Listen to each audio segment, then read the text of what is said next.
as I've been thinking about the last couple of months of work, I have also been reflecting on what I've been learning through the Forward group that's happening right now in Grand Rapids. The strategic priorities of the district, and we talked a lot about at our first Forward meeting, equitable education and what that looks like. What it looks like to create systems and policies that provide equity for students based on their needs. And so I feel like we're doing really good work around that with BSAC right now. We have spent some time and energy figuring out how we can make our sports programs accessible and continue to grow numbers for future programs so that we have a really positive culture around sports and that sense of community. We can all remember what an important part that is for school spirit and opportunities for kids. And so we've had some really good conversations around that.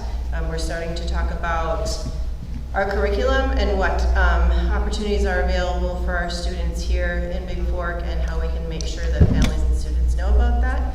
And we'll be doing some more work on that in the coming months. I don't have any action items for you this evening, but I just wanted to again thank you for coming and let you know that the committee has been very engaged and having some great discussion and moving some things forward. Does anyone have questions for me? Questions? Thank you, Gail. Thanks, Thanks, Gail. Gail. All right, the next item on the agenda is principal report from Big Fork School Principal Ken DeCoster.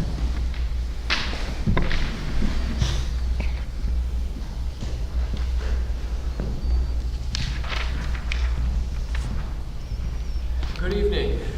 Thanks for being in Big Fork tonight, both for the advisory meeting and obviously for the board meeting. I'm Ken DeCoster, I'm the principal here in Big Fork. Today is the first day of our second semester, so we are officially halfway through our school year. One thing to note, last week our lead secretary, Sandy Anselmo, retired, and wish her the best in retirement. Of course, with her, going out the door is just a lot of knowledge and a lot of skill, and she gave an awful lot to not only the community of Big Fork, but Big Fork School, and certainly was part of making our school a very welcoming place. So all the best wishes to her. Talk a little bit about activities, our fall activities. Were football and volleyball. Our numbers were a little shaky for football, but we were able to get enough to be able to run a full season. Our volleyball numbers were at least solid. We're into our winter season now, boys and girls basketball. Boys basketball numbers are okay. Our girls numbers are a little light. We're not able to run a JV team right now, so we're running just varsity, and then we've got some middle school level things going on as well. Our teaching staff has been quite busy. Our building leadership team has been working hard at making sure that we're always ready for our early outs on Wednesdays. We have building goals centered around reading, math, science, and positive school climate. We do a number of things for each of those in those curricular areas. We continue to work with data from our different screenings, fall to winter. We've just finished our winter screening, or still working on a little bit of that right now. But we're using that data to drive our instruction. Teachers are busy implementing curriculums. We're in our second year of Wit Wisdom, kindergarten through 8th grade. That's an English language arts curriculum. We've got something called UFly in kindergarten through 2nd grade that you might be familiar with. That's more about fundamentals of learning to read as well. The areas of math, again, continue to be data driven. Our elementary is focusing on 3 particular strands that we've been low on in the past. We want to make those more robust. In our high school, we're focusing more on critical thinking skills around math. We know that the new science standards have a lot to do with critical thinking skills as well. It's knowing how to do that problem solving, how to figure out something. It's not just knowing a piece of information anymore. With our positive school climate, our PBIS team, positive behavior intervention Supports has been quite busy. They're very active in this. But we do a lot of other things too. We did a student survey this fall that gave us some great information. We also do a social emotional learning screener 3 times a year. We just did that. Even in the fall, we were pleasantly surprised at the low number of students that we had that flagged as needing any kind of additional social emotional supports. That being said, we still had students that flagged. One of the things that we worked hard on in the high school was we went through the list and we assigned a teacher to everybody that was showing they need a little extra boost or a little extra support, just so that we knew that they would have a connection here at school, and we'll continue to monitor those numbers. We want them, they were low already, we want them to continue to be low and even lower still, making sure that kids' social emotional needs are being met. If those needs aren't being met, then they're not going to be able to focus as the best learners they can be. So those are some of the things we're working on, currently with our different teams throughout the building. We're also updating our course catalog and the format. One of the reasons why is because we really want to, we've had a number of online courses available to students over the years. We have even more now through places like Meeting-1 or even Ingenuity, where students can take online courses as part of their educational day here at Big Fork. But it might not be something that we're able to offer here in Big Fork to a whole class. If it's an elective class, maybe only 3 people will be signed up for that. We can't offer something like that. They can access that through an Infinity type of a resource. They can even get college credit for classes by taking those things online. We'll provide a place for them to take that class right here as part of their regular school day in Big Fork. We've got that in place. We've got the supervision worked out.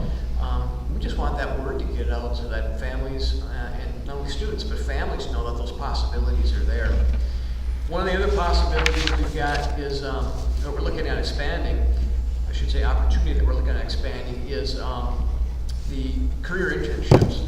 Over the last couple of years now, we've had a really nice program with career internships in specifically the career pathways of construction and manufacturing. We've run those career internships in the fall and primarily, we do have one going this spring right now, but they've been successful. Students have reported really good experiences. Our partnerships with businesses in the community have been happy with what has taken place and the jobs that the kids have done. So it really seems to be a win-win. We want to expand that into other career pathways, specifically ones that tend to be more popular here in Big Fork, such as healthcare. We have Big Fork Valley next door. I know they've indicated they'd be happy to be partners in other ways if we have opportunities. So we're looking to expand that internship to some other pathways, and we're excited about being able to do that and seeing what that will look like. Any questions? Questions? If not, that's fine. I just felt like I rushed through that, and I want to give you a chance to ask me. So. Thank you, Ken. Thanks. Thank you, Ken. Thank you. All right, we will take a break and we'll come back into session for the regular board meeting at 6:30.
Are we ready, Julie?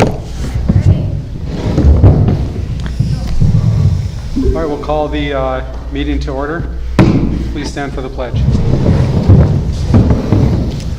I pledge allegiance to the flag of the United States of America and to the republic for which it stands, one nation, under God, indivisible, with liberty and justice for all.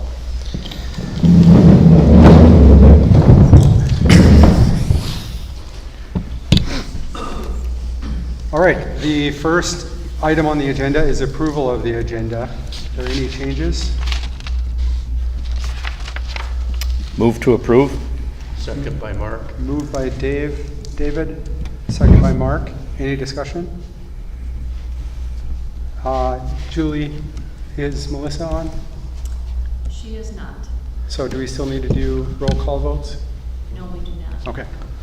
All in favor of approval of the agenda? Aye. Opposed? The agenda is approved. The next item on the agenda is to approve the minutes of the January 5th, 2026 organizational school board meeting. Do I have a motion? So moved by Mark. Moved by Mark, Second, David. second by David. Any discussion? Hearing none, all those in favor? Aye. Aye. Opposed? The minutes are approved. The next item on the agenda is to approve the December 2025 claims in the amount of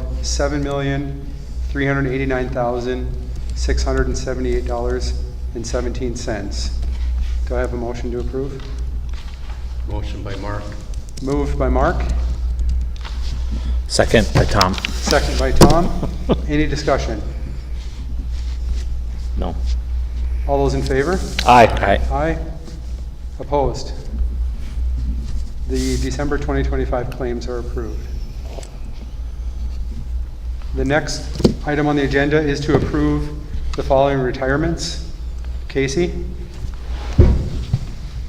Thank you. Good evening, board. Tonight we have David Caligiuri, teacher retirement. David has served for 34 years. Wow. And Catherine Peck Burley, teacher retirement. Catherine has served for 18 years. I'm recommending approval. Thank you, Casey. Do I have a motion to approve those retirements? So moved, David, with great appreciation to long years of service. Moved by David, Second by Mark. second by Mark. Any discussion?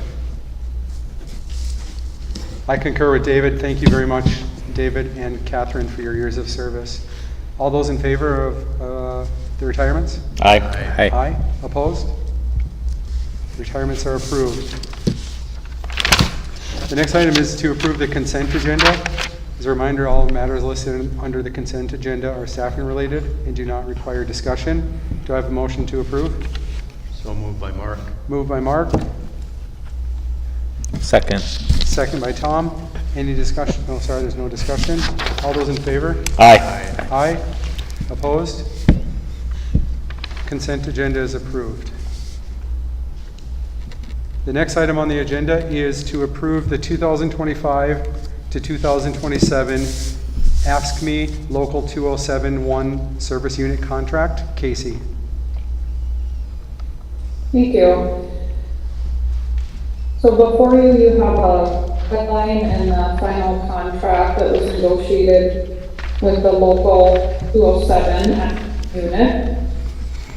The key to this settlement is base increase for 25-26, a one-time stipend of 1.75% of base wages, 2.25% increase in year 2, a market adjustment for food service, reclassifying the computer technician, routing specialist, a shift differential for the early morning shift, boiler teardown fee,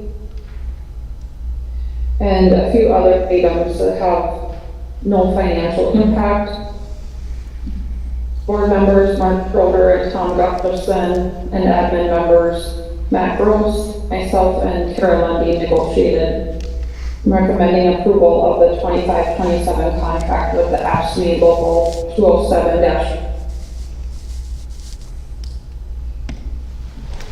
Thank you, Casey.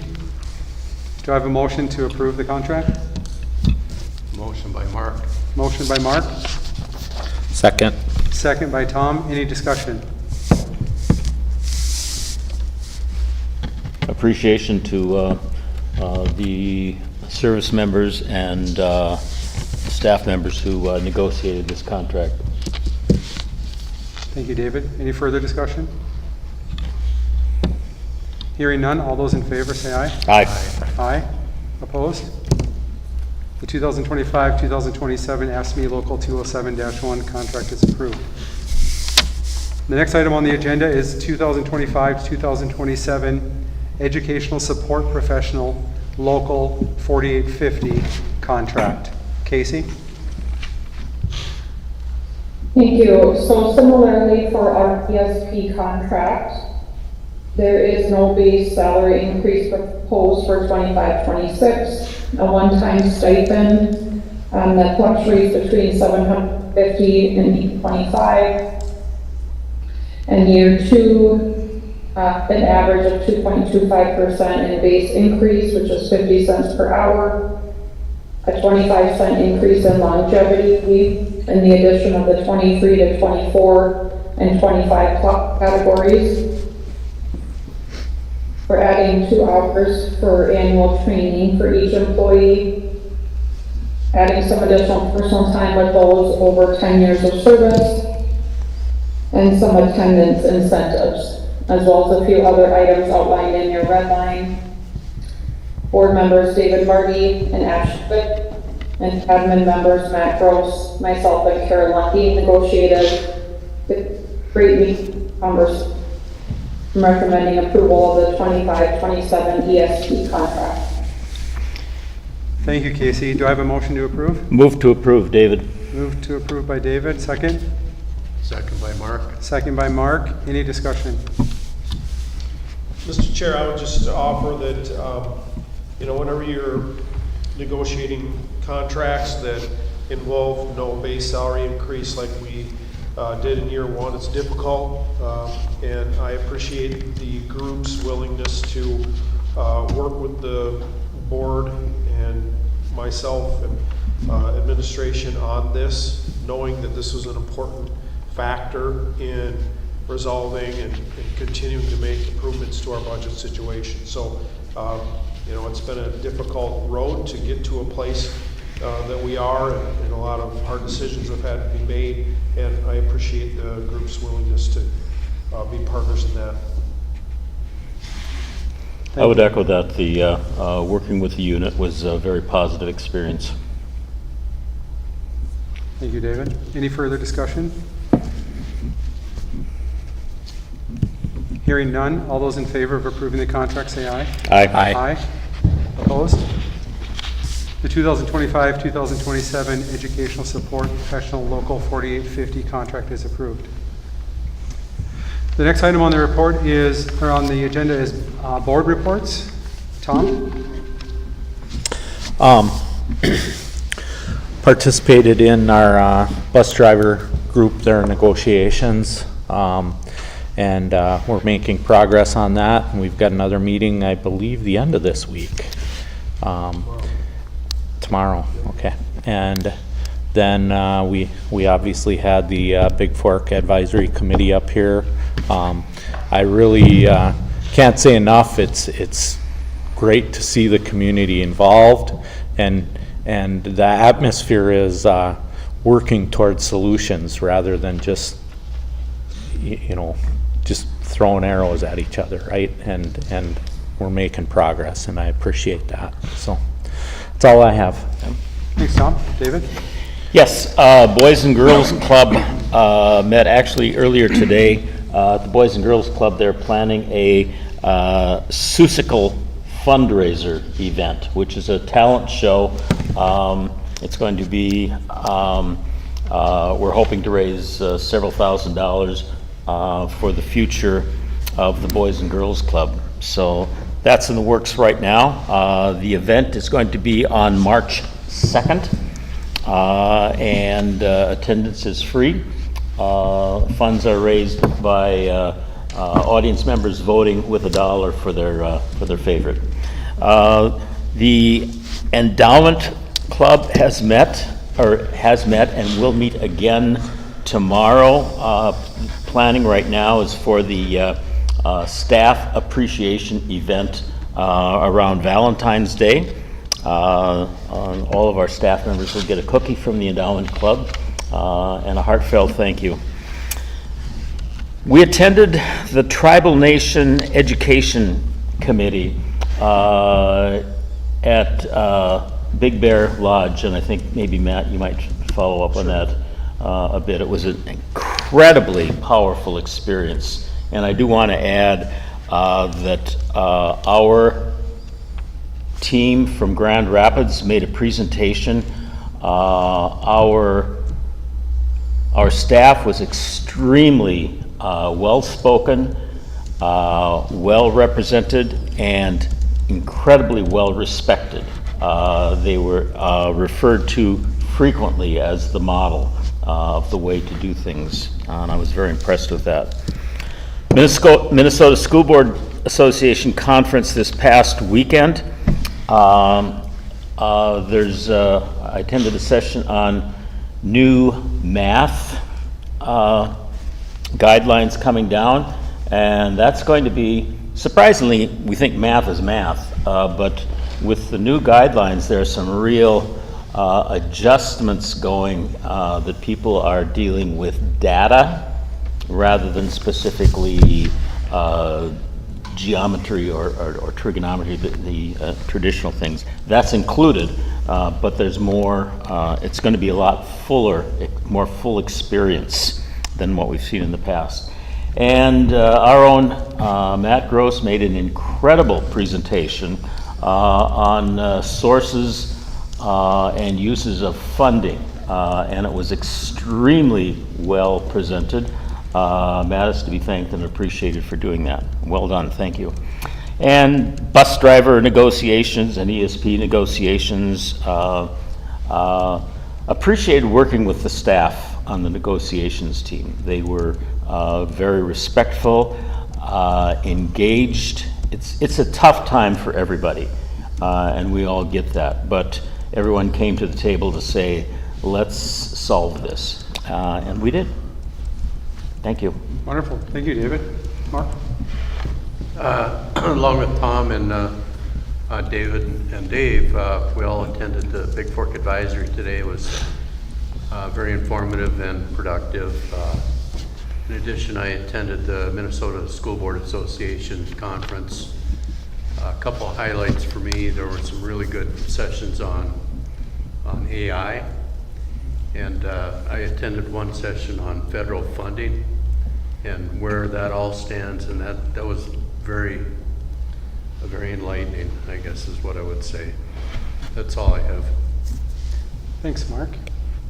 All right, my report is we had a Rife Arts Council meeting earlier today. One of the things we're working on is replacement plans for members of the board whose term limits will be expiring here in a few months. So working on recruiting new members to the board, to the council. Just to share that there's a big event scheduled on April 1st when none other than Soul Asylum will be coming to the Rife Center for a acoustic performance. So should be well attended. It's already sold out at 60%. So there's some great traction there. And then, like everybody else said, attended the Big Fork School Advisory Board meeting this evening. I just thought it was great. I echo what Tom said. There's a lot of community engagement and passion for this school, which is great to see. And I remember that as well from the Big Fork Improvement Group. There's just a lot of community pride and engagement in this whole area, and it was palpable today. So it's great to see that. Our student representatives are not able to be here, but I do have a report for them that I'm going to read for everybody. So in sports, girls hockey played Alexandria yesterday for Hockey Day. Last week they had their Sophie's Squad game, which is a game spreading mental health awareness for athletes. They are hosting the Hockey Hall of Fame Museum Face-Off Classic game on January 31st at 4 p.m. between Bemidji State University and Minnesota State University Mankato. Boys hockey played Hill Murray on Saturday and has their next game on January 27th at Duluth Marshall. Girls basketball played and beat Hibbing on Friday and then lost to Duluth Marshall on Saturday. They're in Duluth playing Duluth East today. Boys basketball played Hermantown last week and won 82-61 and is playing Moose Lake at home tonight. The boys swimming and diving team competed in true team sections on Saturday and won, so they will go down to the U of M for true team state this weekend and compete against the top teams from across the state. Tonight, they're competing against Rock Ridge and Superior at home. Wrestling has a meet on Thursday at home, and Nordic skiing has a meet in Two Harbors today. For clubs, Student Council is deep in preparation for the semi-formal snowball dance on Saturday. The dance kicks off our winter homecoming week. We'll have night events, dress-up days, and a pep fest. Our night events are: Monday is a rock, paper, scissors tournament in school. Not sure how that's going to work. I can't wait to hear how that goes. Tuesday, home sports include girls hockey, boys basketball, and boys swim and dive. Wednesday has boys volleyball, proceeds going to Prom for a Purpose. Thursday, home sports include a girls basketball game, and Friday, a girls basketball game. Key Club volunteer events have slowed down, but community efforts have not. During the winter homecoming Key Club, they'll be hosting a hygiene drive benefiting both the Grand Rapids High School Closet and Second Harvest Food Bank. And the math team has their next meet on January 27th. And we can't forget the band. They had a concert last week with the varsity, concert, and symphonic bands. With the new semester starting today, students were moved between bands, and the new bands will be reseated based on their playing levels. So thank you to Anna and Aaron for putting that together. The next item on the agenda is the superintendent report. Mr. Gross. Thank you, Mr. Chair. I wanted to start by just circling back to an item under the consent agenda, item BII or 7, Julie Robinson. That's a different designation in there, disillusion. Julie was a excellent special ed teacher that started her career here. She's a graduate of our high school, actually. Taught in Eden Prairie for a while, returned to finish her career here. She passed away from cancer after a long battle, and so I just want to acknowledge that and offer my condolences on behalf of the board to her family. Just an amazing person. Tonight, after the meeting, there's going to be time to head to the gym and catch the Big Fork Huskies versus Floodwood tonight, if you can squeeze that in. As was mentioned by David, we had a good contingent attend the conference that was sort of put together with the Tribal Nations Education Committee and the Minnesota Indian Education Association.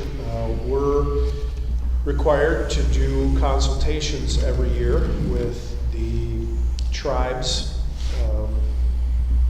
near us when we enroll a particular number of American Indian children. And this was the first time that they had done a conference like this where they did some education and breakouts, and this essentially served as one of the consultations that we do in a year. And like David said, our program was lifted up with a great deal of respect and as a model. So it's really cool to see how far our program has come. We do have services here at Big Fork as well. And so that hasn't always been the case, but it is the case now. As was mentioned, the School Board Association conference last week, you know, it's funny because usually that conference is in Minneapolis when it's bitterly cold out. Normally, I think it would be this week. So it would have been right timing with the weather. So it was fortunate that it was a little bit earlier. I did have the chance to present with Director of Finance from the Department of Ed, and it was great to talk about restricted funding and just share our story, talk about the challenges of financing education in Minnesota, be a little bit of a dartboard if that made people feel better, do all those things. So it's always enjoyable and great conference. I also had the chance to attend that session on the math standards, and we just talked about math today in our strategy team meeting. We are due, I would say even a little bit overdue, but we were kind of slow playing the adoption of a math curriculum while these standards sort of were vetted. There are some significant changes, especially in the data science area like David mentioned. So I'm anticipating and had been working with Kara, we'll be working with Alex on budget timing. These are big, expensive, things that the district does when it's buying curriculum. So it's really important that we're doing it well and that we're doing it right.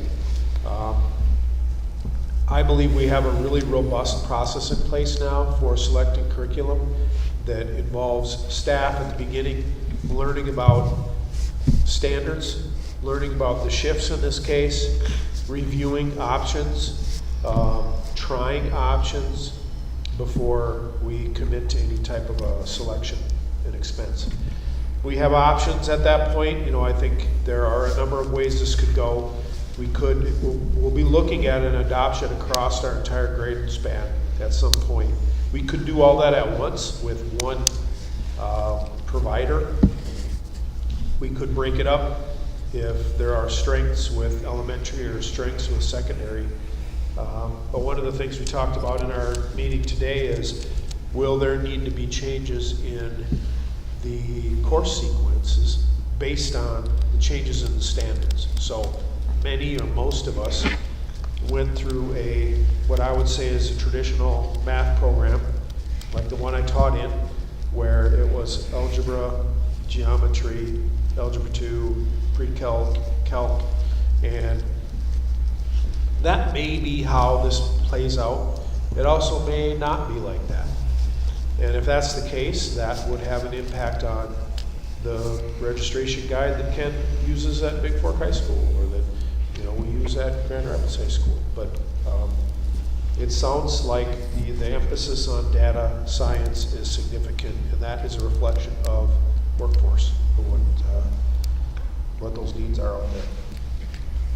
This Thursday evening is our second Forward community engagement meeting, and this one will be focusing on school finance and not our particular, the focus won't be on our particular situation necessarily.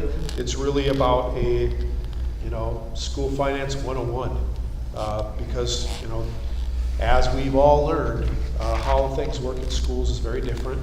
And so not trying to create a room full of business managers, but at least raise the collective knowledge in the group, raise the level of understanding of how things work in schools. Last week we had a district threat and emergency response team meeting. Just want to highlight that too. That work is ongoing. We have a set of priorities that we're working through. Those involve an example would be last Friday there was an initial review of a reunification process using Yanmar. So one of the things we've talked about is could we use that as a centralized or unified reunification site for multiple schools, which would enable us to have a really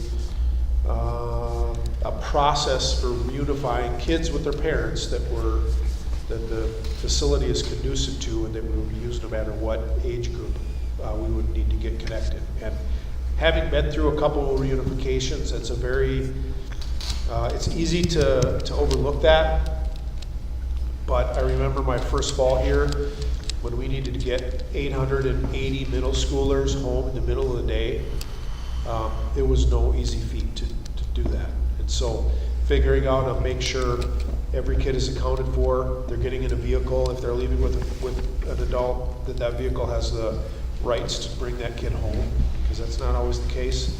And then making sure that the kids that we send home on a bus are gonna have somebody at home if they need somebody at home and all those things. So anyway, those are the types of things that DTERT is working on. And then one of my favorite things that I get to do, Dale Christie has continued something that Ann Campbell started at the high school, and that's a captain's council. So it's the group of captains from all of the activities at Grand Rapids High School, and I get invited to talk to them once a year. And so it's one of my favorite things to do.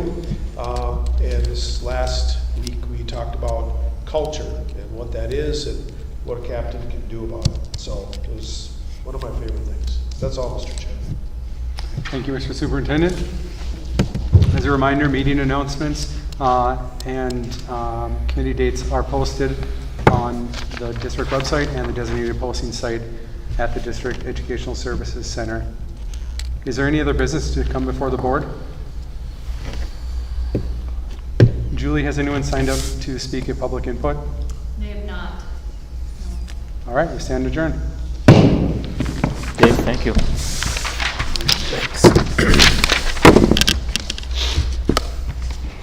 Just under a half hour, pretty good. Yeah, the old